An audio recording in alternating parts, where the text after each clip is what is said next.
Pride and Prejudice by Jane Austen. Chapter 8. At 5 o'clock the two ladies retired to dress, and at 6:30 Elizabeth was summoned to dinner. To the civil inquiries which then poured in, and amongst which she had the pleasure of distinguishing the much superior solicitude of Mr. Bingley's, she could not make a very favourable answer. Jane was by no means better. The sisters, on hearing this, repeated 3 or 4 times how much they were grieved, how shocking it was to have a bad cold, and how excessively they disliked being ill themselves, and then thought no more of the matter; and their indifference towards Jane, when not immediately before them, restored Elizabeth to the enjoyment of all her former dislike. Their brother, indeed, was the only one of the party whom she could regard with any complacency. His anxiety for Jane was evident, and his attentions to herself most pleasing, and they prevented her feeling herself so much an intruder as she believed she was considered by the others. She had very little notice from any but him.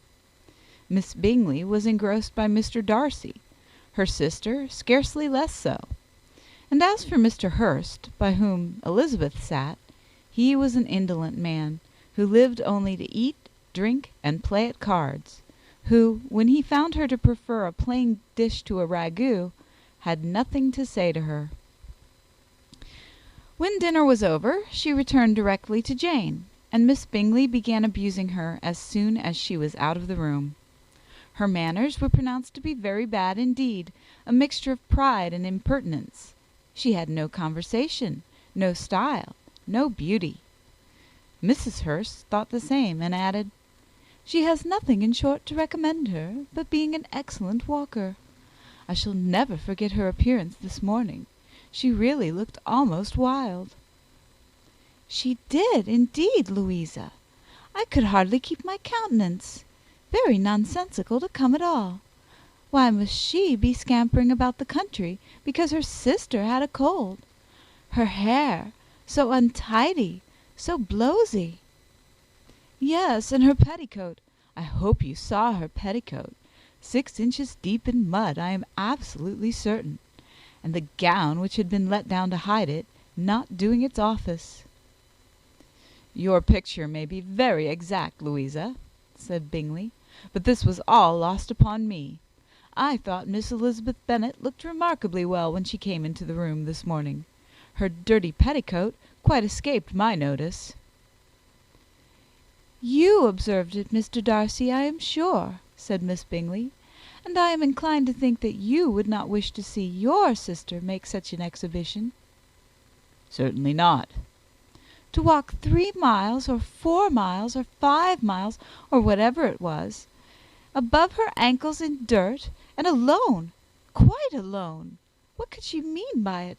It seems to me to show an abominable sort of conceited independence, a most country town indifference to decorum." "It shows an affection for her sister that is very pleasing," said Bingley. "I am afraid, Mr. Darcy," observed Miss Bingley in a half whisper, "that this adventure has rather affected your admiration of her fine eyes." "Not at all," he replied. "They were brightened by the exercise." A short pause followed this speech, and Mrs. Hurst began again. "I have an excessive regard for Miss Jane Bennet. She is really a very sweet girl, and I wish with all my heart she were well settled. But with such a father and mother, and such low connections, I am afraid there is no chance of it." "I think I have heard you say that their uncle is an attorney on Meryton." "Yes, and they have another, who lives somewhere near Cheapside." "That is capital," added her sister, and they both laughed heartily. "If they had uncles enough to fill all Cheapside," cried Bingley, "it would not make them one jot less agreeable." "But it must very materially lessen their chance of marrying men of any consideration in the world," replied Darcy. To this speech Bingley made no answer, but his sisters gave it their hearty assent, and indulged their mirth for some time at the expense of their dear friend's vulgar relations. With a renewal of tenderness, however, they returned to her room on leaving the dining parlour, and sat with her till summoned to coffee. She was still very poorly, and Elizabeth would not quit her at all till late in the evening, when she had the comfort of seeing her sleep, and when it seemed to her rather right than pleasant that she should go downstairs herself.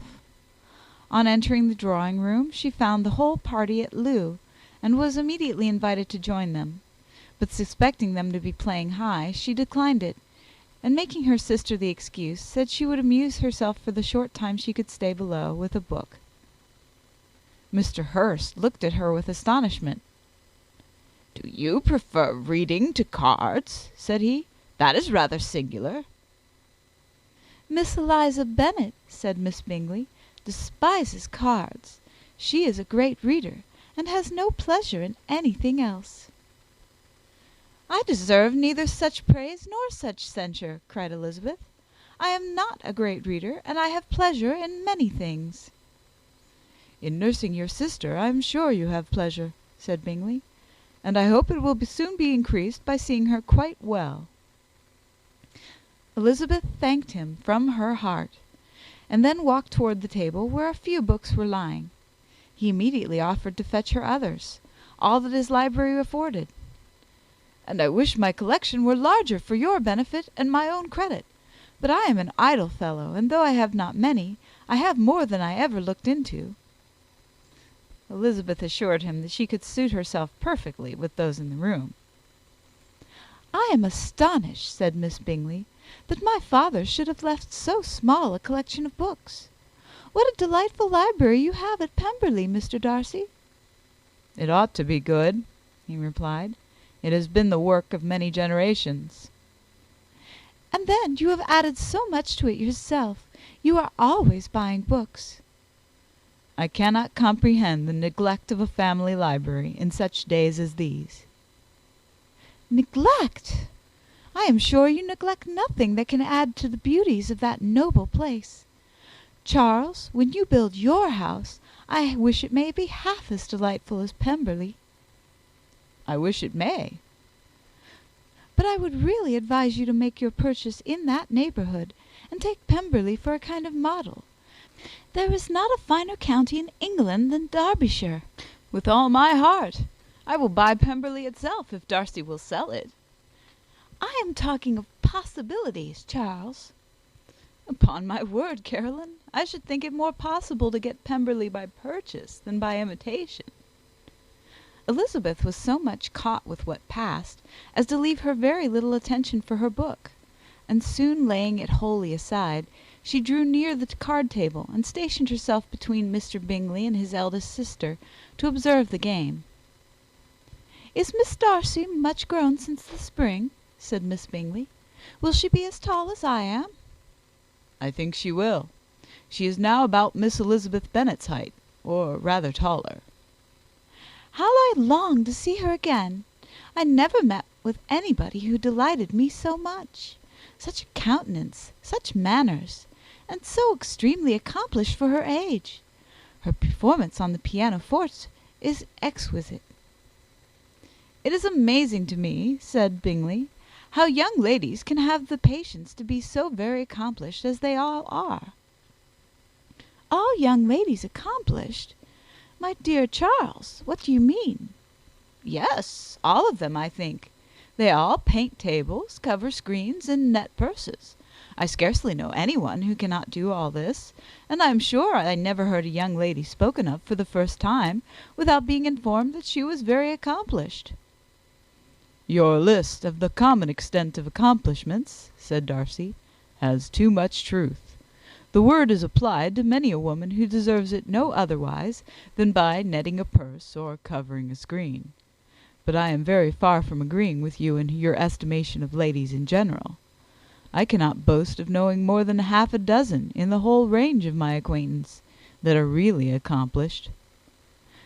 "Nor I am sure," said Miss Bingley. "Then," observed Elizabeth, "you must comprehend a great deal in your idea of an accomplished woman." "Yes, I do comprehend a great deal in it." "Oh, certainly," cried his faithful assistant. "No one can be really esteemed accomplished who does not greatly surpass what is usually met with. A woman must have a thorough knowledge of music, singing, drawing, dancing, and the modern languages, to deserve the word; and besides all this, she must possess a certain something in her air and manner of walking, the tone of her voice, her address and expressions, or the word will be but half deserved." "All this she must possess," added Darcy, "and to all this she must yet add something more substantial, in the improvement of her mind by extensive reading." "I am no longer surprised at your knowing only 6 accomplished women. I rather wonder now at your knowing any." "Are you so severe upon your own sex as to doubt the possibility of all this?" "I never saw such a woman. I never saw such capacity, and taste, and application, and elegance, as you describe, united." Mrs. Hurst and Miss Bingley both cried out against the injustice of her implied doubt, and were both protesting that they knew many women who answered this description, when Mr. Hurst called them to order, with bitter complaints of their inattention to what was going forward. As all conversation was thereby at an end, Elizabeth soon afterwards left the room. "Elizabeth Bennet," said Miss Bingley, when the door was closed on her, "is one of those young ladies who seek to recommend themselves to the other sex by undervaluing their own; and with many men, I dare say, it succeeds; but in my opinion it is a paltry device, a very mean art." "Undoubtedly," replied Darcy, to whom this remark was chiefly addressed. "There is a meanness in all the arts which ladies sometimes condescend to employ for captivation. Whatever bears affinity to cunning is despicable." Miss Bingley was not so entirely satisfied with this reply as to continue the subject. Elizabeth joined them again, only to say that her sister was worse, and that she could not leave her. Bingley urged Mr. Jones being sent for immediately, while his sisters, convinced that no country advice could be of any service, recommended an express to town for one of the most eminent physicians. This she would not hear of, but she was not so unwilling to comply with their brother's proposal, and it was settled that Mr. Jones should be sent for early in the morning, if Miss Bennet were not decidedly better. Bingley was quite uncomfortable.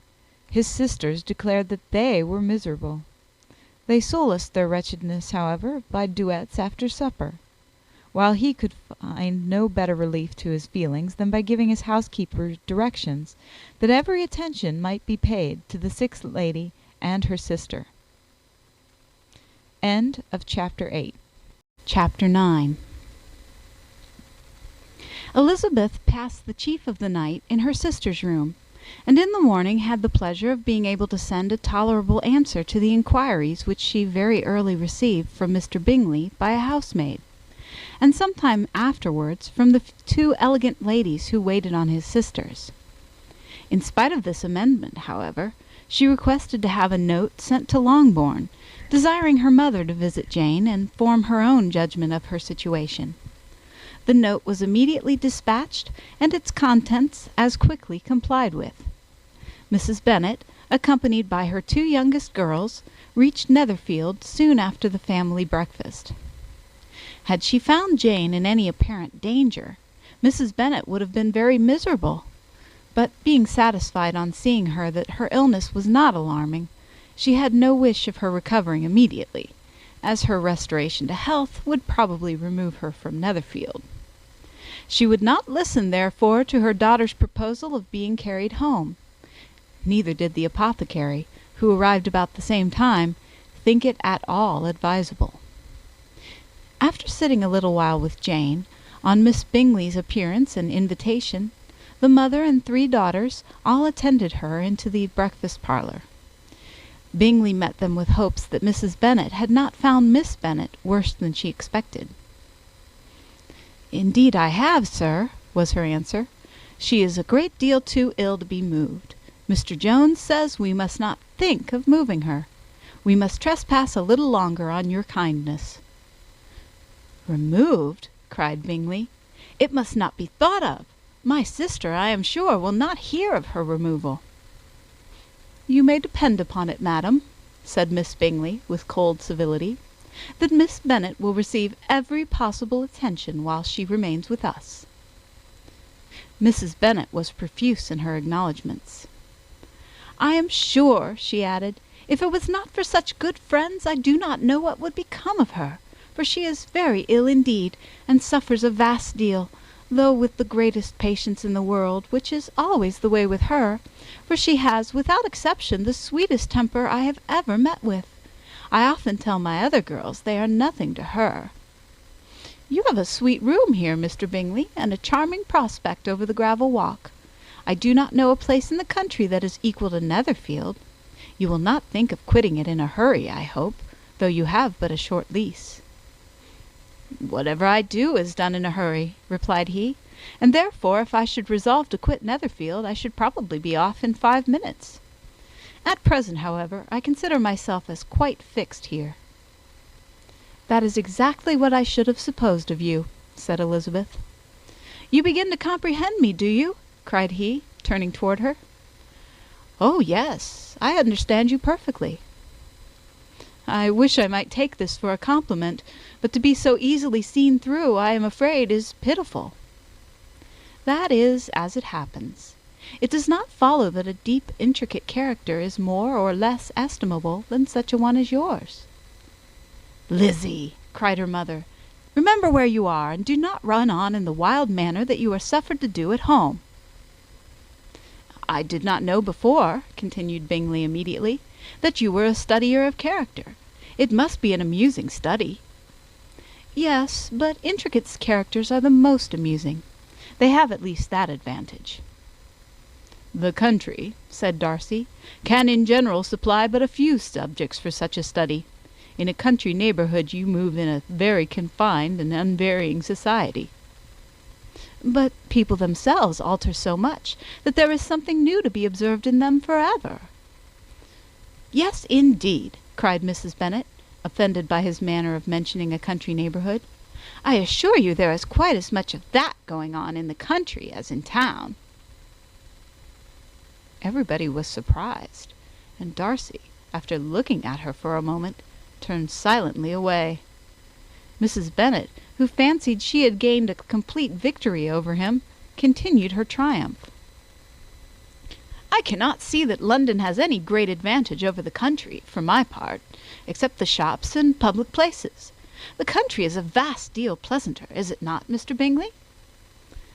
"When I am in the country," he replied, "I never wish to leave it, and when I am in town, it is pretty much the same. They have each their advantages, and I can be equally happy in either." "Aye, that is because you have the right disposition. But that gentleman," looking at Darcy, "seemed to think the country was nothing at all." "Indeed, mamma, you are mistaken," said Elizabeth, blushing for her mother. "You quite mistook Mr. Darcy. He only meant that there was not such a variety of people to be met with in the country as in the town, which you must acknowledge to be true." "Certainly, my dear, nobody said there were. But as to not meeting with many people in this neighbourhood, I believe there are few neighbourhoods larger. I know we dine with 24 families." Nothing but concern for Elizabeth could enable Bingley to keep his countenance. His sister was less delicate, and directed her eyes toward Mr. Darcy with a very expressive smile. Elizabeth, for the sake of saying something that might turn her mother's thoughts, now asked her if Charlotte Lucas had been at Longbourn since her coming away. "Yes, she called yesterday with her father. What an agreeable man Sir William is, Mr. Bingley, is not he? So much the man of fashion, so genteel and easy. He had always something to say to everybody. That is my idea of good breeding, and those persons who fancy themselves very important and never open their mouths quite mistake the matter." "Did Charlotte dine with you?" "No, she would go home. I fancy she was wanted about the mince pies. For my part, Mr. Bingley, I always keep servants that can do their own work. My daughters are brought up very differently. But everybody is to judge for themselves, and the Lucases are a very good sort of girls, I assure you. It is a pity they are not handsome." Not that I think Charlotte so very plain, but then she is our particular friend." "She seems a very pleasant young woman." "Oh dear, yes, but you must own she is very plain. Lady Lucas herself has often said so, and envied me Jane's beauty. I do not like to boast of my own child, but to be sure, Jane, one does not often see anybody better looking. It is what everybody says. I do not trust my own partiality. When she was only 15, there was a man at my brother Gardiner's in town so much in love with her that my sister-in-law was sure he would make her an offer before we came away. But, however, he did not. Perhaps he thought her too young. However, he wrote some verses on her, and very pretty they were." "And so ended his affection," said Elizabeth impatiently. "There has been many a one, I fancy, overcome in the same way. I wonder who first discovered the efficacy of poetry in driving away love." "I have been used to consider poetry as the food of love," said Darcy. "Of a fine, stout, healthy love, it may. Everything nourishes what is strong already. But if it be only a slight, thin sort of inclination, I am convinced that one good sonnet will starve it entirely away." Darcy only smiled, and the general pause which ensued made Elizabeth tremble lest her mother should be exposing herself again. She longed to speak, but could think of nothing to say, and after a short silence Mrs. Bennet began repeating her thanks to Mr. Bingley for his kindness to Jane, with an apology for troubling him also with Lizzie. Mr. Bingley was unaffectedly civil in his answer, and forced his younger sister to be civil also, and say what the occasion required. She performed her part indeed without much graciousness, but Mrs. Bennet was satisfied, and soon afterwards ordered her carriage. Upon this signal, the youngest of her daughters put herself forward. The two girls had been whispering to each other during the whole visit, and the result of it was that the youngest should tax Mr. Bingley with having promised on his first coming into the country to give a ball at Netherfield. Lydia was a stout, well-grown girl of 15, with a fine complexion and a good-humoured countenance, a favourite with her mother, whose affection had brought her into public at an early age. She had high animal spirits, and a sort of natural self-consequence, which the attention of the officers, to whom her uncle's good dinners and her own easy manners recommended her, had increased into assurance.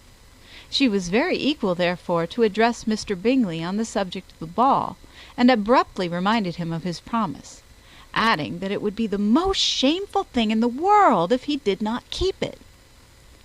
His answer to this sudden attack was delightful to their mother's ear. "I am perfectly ready, I assure you, to keep my engagement, and when your sister is recovered, you shall, if you please, name the very day of the ball. But you would not wish to be dancing when she is ill." Lydia declared herself satisfied. "Oh, yes, it would be much better to wait till Jane was well, and by that time most likely Captain Carter would be at Meryton again. And when you have given your ball," she added, "I shall insist on their giving one also. I shall tell Colonel Forster it will be quite a shame if he does not." Mrs. Bennet and her daughters then departed, and Elizabeth returned instantly to Jane, leaving her own and her relations' behaviour to the remarks of the two ladies and Mr. Darcy, the latter of whom, however, could not be prevailed on to join in their censure of her, in spite of all Miss Bingley's witticisms on fine eyes. End of chapter 9.